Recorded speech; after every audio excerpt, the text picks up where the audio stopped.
We're going to look a little bit further into 5.3 today and the graphs of polynomial functions.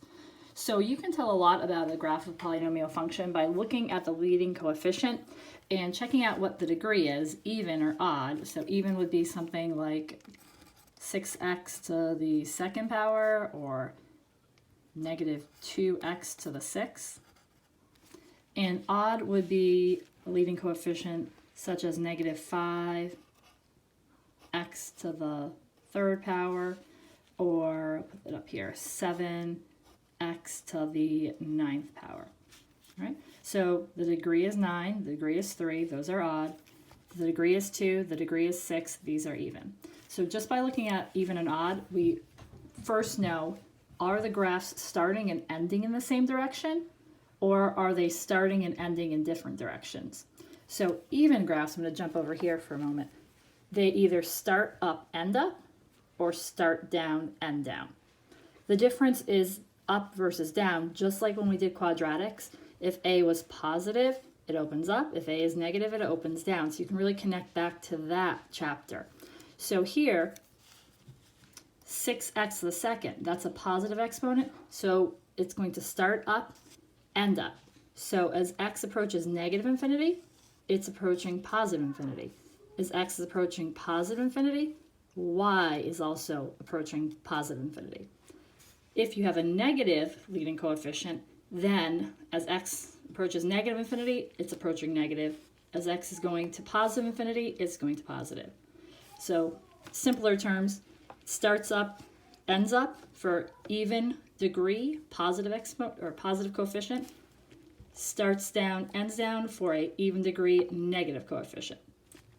The domain and range, domain's all real numbers, and the range, you're going to look at that minimum value, and it's going to be greater than or equal to whatever that minimum is. Domain, all real again, and the range, for this one, I think there's a typo. All real numbers so that it's less than or equal to that max value. All right, so now moving on to odd degrees. So odd degree in a positive leading coefficient like that 7 there, that means it's going to start down and ends up. So it's different end behavior. When you're going to x to negative infinity, the y is negative infinity. As x is going to positive infinity, y is going to positive infinity. If it's a negative, it starts up and it ends down.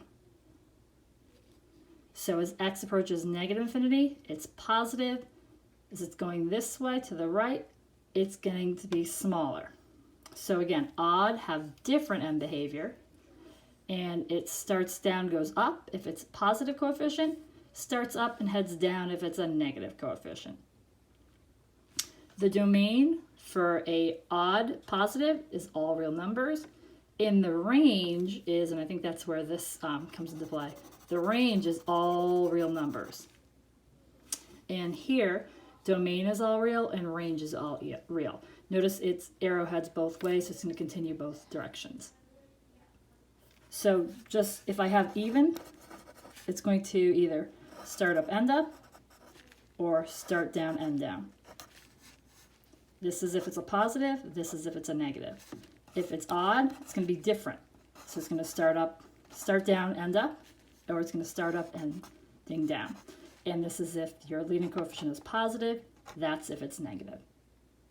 You will have more than one curve depending on the degree, and we'll talk about that next.